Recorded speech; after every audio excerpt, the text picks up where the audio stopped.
শুভ সকাল তোমাদের সকলকে। এর আগের ভিডিওতে পঞ্চম শ্রেণীর যে বাংলা বইটা রয়েছে পাতাবাহার, তার প্রথম অধ্যায়টা আমরা পড়েছিলাম। কি ছিল সেটা? গল্প বুড়ো কবিতাটা আমরা আলোচনা করেছিলাম। আজকে আমরা আলোচনা করব প্রশ্ন উত্তরগুলো হয়ে গেলে আমাদের চ্যাপ্টারটা অর্থাৎ অধ্যায়টা আমাদের সম্পূর্ণ হয়ে যাবে। প্রথমেই দেখো, প্রশ্ন উত্তরের প্রথমে কি লেখা আছে? 1 নম্বরে ঠিক শব্দটি বেছে নিয়ে বাক্যটি আবার লেখো। ঠিক আছে, এখানে দেখো অনেকগুলো আছে, মানে অপশন দেওয়া আছে। দেখো 1, 2, 3, 4, এগুলোর মধ্যে যে কোনো একটা হবে যেটা তোমাদেরকে এই শূন্যস্থানে বসাতে হবে। তো প্রথম প্রশ্নটা কি আছে? উত্তরে হাওয়া বলতে বোঝায় যখন উত্তর দিক থেকে বয়ে আসে। ঠিক আছে, এটাকে আমরা উত্তরের হাওয়া বলবো, জানি এটা।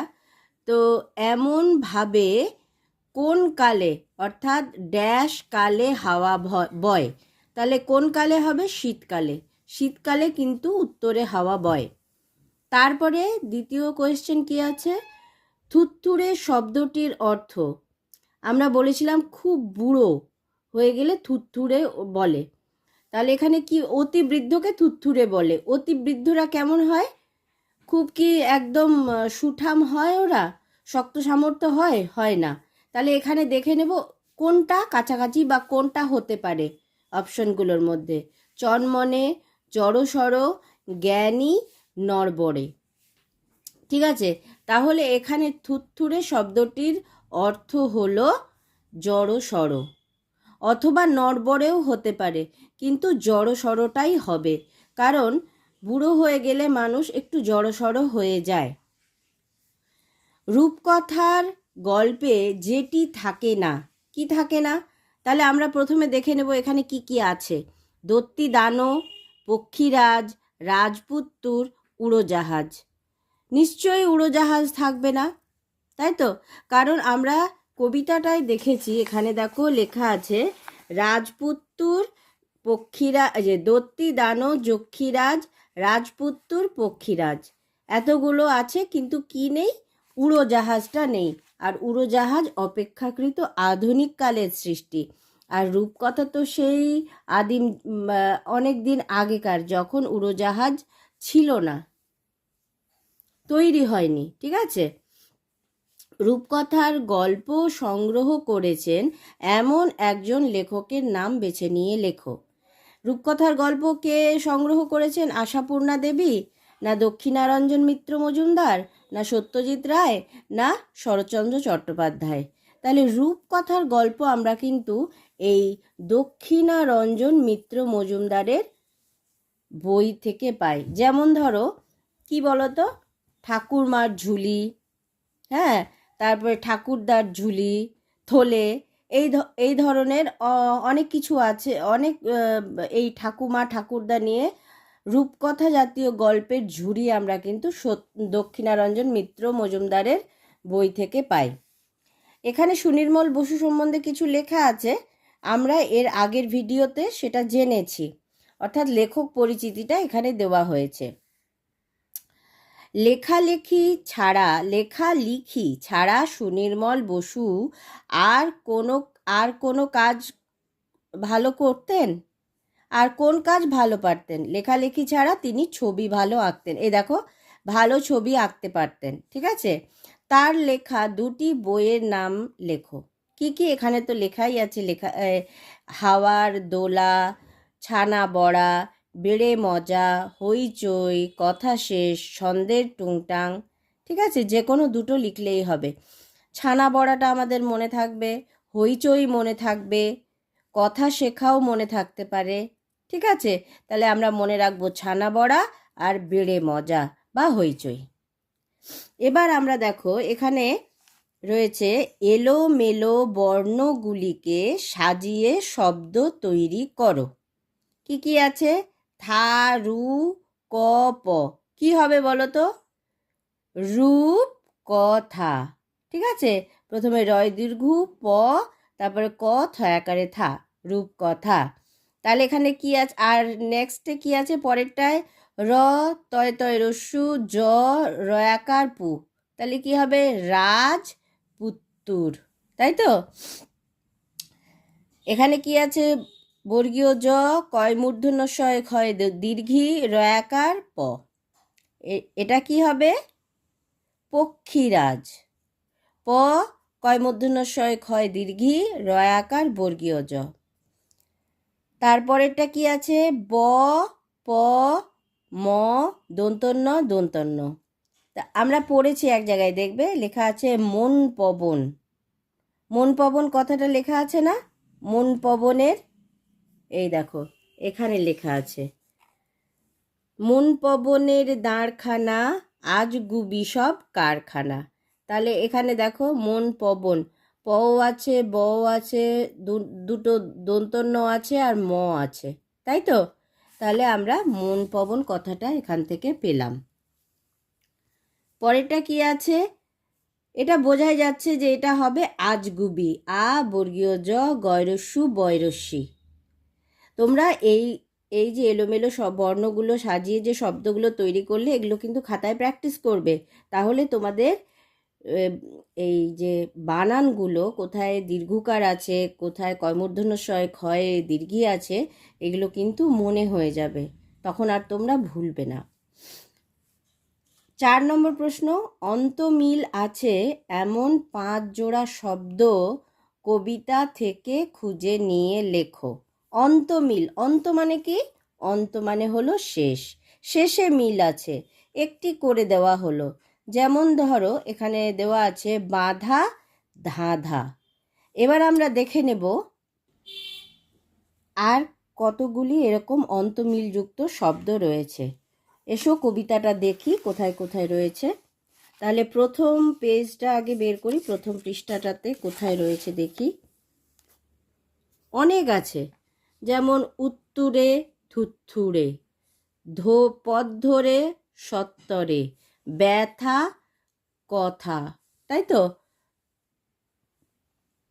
তোরা ছোট্টরা, ওর তোরা ছোট্টরা, তোলপিটায় জলদি আয়, তাই তো? এই দেখো সবগুলোর অন্তে মিল আছে। এখানে কি আছে? অন্তস্থ অ আকার, টয় আকার অন্তস্থ অ, আর এখানেও কিন্তু শেষে আ আছে, অন্তস্থ অ আছে আর আ আর অন্তস্থ অ। ব্যথাতে থয়ে আকার আছে, রূপকথাতেও থয়ে আকার আছে, সবগুলোর অন্তে কিন্তু আমরা মিল খুঁজে পাচ্ছি। নেক্সট পেজেও কিন্তু এরকম মিল রয়েছে, যেমন ঝোলা ভোলা, লালা, দুটো অন্ত মিল আছে। যক্ষীরাজ পক্ষীরাজ, মিল আছে রাজরাজে। দাঁড়খানা কারখানা, মিল আছে খানাতে, তাই তো?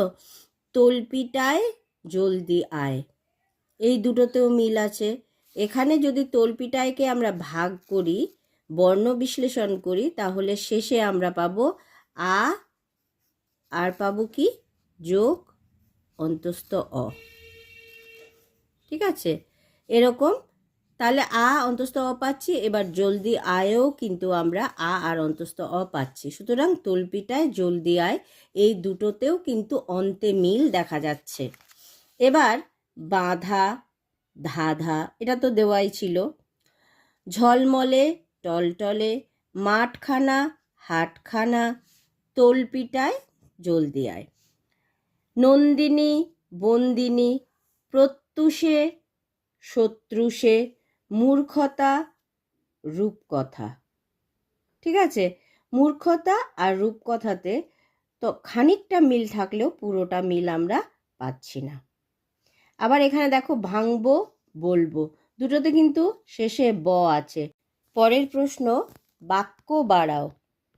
এখানে একটা বাক্য দেওয়া আছে, সাথে একটা প্রশ্নও দেওয়া আছে, এবং প্রশ্নের উত্তর দিয়ে এই বাক্যটাকে বাড়াতে হবে। প্রথম প্রশ্ন, শীতকালে হাওয়া বইছে, কেমন হাওয়া? শীতকালে উত্তুরে হাওয়া বইছে। 2 নম্বর প্রশ্ন, গল্প বুড়ো ডাকছে, কেমন বুড়ো? থুত্থুরে, থুত্থুরে গল্প বুড়ো ডাকছে। প্রথমে থুত্থুরেটা এই এখানে প্রথমে দিয়ে তারপরে গল্প বুড়ো ডাকছে, এভাবে লিখতে হবে। পরের প্রশ্ন, গল্প বুড়োর মুখ ব্যথা। কেন মুখ ব্যথা হয়েছিল? দেখো এখানে লেখা আছে মুখ ব্যথা কেন? চেঁচিয়ে চেঁচিয়ে গল্প বুড়োর মুখ ব্যথা। এখানে লিখে দিয়েছি আমি, দেখো, চেঁচিয়ে চেঁচিয়ে গল্প বুড়োর মুখ ব্যথা। 4 নম্বর কি আছে?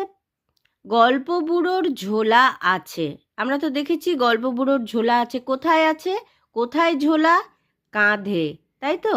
তাহলে গল্প বুড়োর কাঁধে ঝোলা আছে, কাঁধেটা তোমরা এখানটায় লিখবে। এবার কি আছে? দেখবি যদি আয়। কিভাবে আসবে? জলদি আয়, তাড়াতাড়ি আয়। তো সেখানে কবিতাতে লেখা আছে দেখবি যদি জলদি আয়। তাহলে আমরা জলদিটা কোথায় লিখব? ওই কমার পরে এই জায়গাটাতে আমরা জলদি কথাটা লিখব। এখানে দেখো কিছু শব্দের অর্থ দেওয়া রয়েছে, এগুলো কিন্তু তোমরা সকলে মুখস্থ করবে, এগুলো খুব ইম্পর্টেন্ট জিনিস। এখান থেকে এই পুরোটা শব্দ অর্থ মুখস্থ করলে তোমাদের যে শব্দ ভাণ্ডারের যে যে জ্ঞান, সেটা কিন্তু বাড়বে। শব্দের অর্থ জানা খুব জরুরি বড় হওয়ার জন্য। উত্তরে, উত্তর দিক থেকে বয়ে আসা।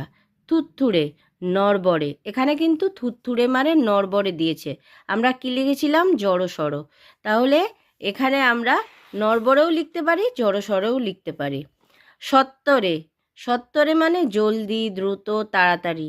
রূপকথা হলো কাল্পনিক গল্প। হাঁক মানে জোরে ডাককে হাঁক বলে। তল্পি অর্থাৎ ঝোলা বা থলে। আজগুবি অর্থাৎ অদ্ভুত। সার বাঁধা মানে পরপর সাজানো। চোখ ধাঁধা, যা দৃষ্টিকে ধাঁধিয়ে দেয়। নন্দিনী মানে মেয়ে, কন্যা। প্রখর মানে তীব্র। প্রত্যুষ ভোর বা সকাল, খুব সকালকে প্রত্যুষ বলে। ঝলমলে উজ্জ্বল। ঠিক আছে, এবার 6 নম্বরে কি আছে? ক স্তম্ভের সঙ্গে খ স্তম্ভ মিলিয়ে লেখো। আগে আমরা ক স্তম্ভগুলো পড়ে নেব। কি কি আছে? তল্পি, রূপকথা, ভোরে, পবন, সত্তর। তল্পি। আর এখানে ক্ষয়ে কি কি আছে? কাল্পনিক গল্প, বাতাস, দ্রুত, ঝোলা, বিহানে। কয়ের সঙ্গে খ মিলিয়ে দেখব কোনটা মিলছে। তল্পি, তল্পি মানে আমরা জানি থলে বা ঝোলা। তাহলে এখানে দেখো ঝোলা কথাটা রয়েছে, তাই তো? তাহলে তল্পির সঙ্গে ঝোলাটা আমরা এখানে অ্যাড করে দেব। রূপকথা, রূপকথা মানে আমরা এখানে পড়েছি, দেখো আমরা আগেই শব্দের অর্থগুলো জেনে নিয়েছি বলে ক স্তম্ভের সঙ্গে খ স্তম্ভ মেলাতে কিন্তু আমাদের অসুবিধা হবে না। রূপকথা মানে কাল্পনিক গল্প, তাই তো? কাল্পনিক গল্প। ভোর, ভোর মানে কি? বিহান, বিহান মানে ভোর। ঠিক আছে, অনেকে গ্রাম্য ভাষায় বিহানে বলে। ঠিক আছে, বিহানে মানে ভোরে বা সকালে। পবন মানে বাতাস, পবন মানে হলো বাতাস। তারপরে সত্তর, সত্তর মানে দ্রুত, এটাও আমরা আগে পড়েছি। ঠিক আছে, তাহলে তল্পি অর্থাৎ ঝোলা, রূপকথা কাল্পনিক গল্প, ভোরে বিহানে, পবন বাতাস, সত্তর দ্রুত। ক স্তম্ভের সঙ্গে খ স্তম্ভ আমরা মিলিয়ে নিলাম।